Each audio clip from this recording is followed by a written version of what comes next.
Strong crowds have turned out to say goodbye to the Rockhampton Show for another year. Despite looming debts and concerns numbers for this year's show would be down because of Beef 2000, organisers say there's been a record attendance. The show only comes around once a year, and many would agree that's all a pocket can handle. From equestrian events to Sideshow Alley, the show had something for everyone, but old favourites remain the highlights. All the show bags, I think. Yeah. I think the best thing's been the rides. It's been great. We've had the everything. I don't know. It's just been a really good highlight this year. Went on the Ferris wheel. Seeing the happy faces of the kids.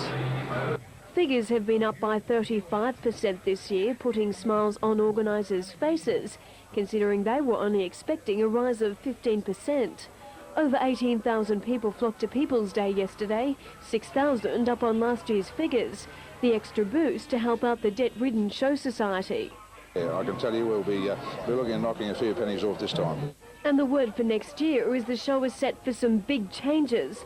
A discount gate will be introduced at the far end of the showgrounds to draw more people into that area. Mr. Taylor also wants to make the show more aesthetically pleasing, with extra eating and resting areas for families.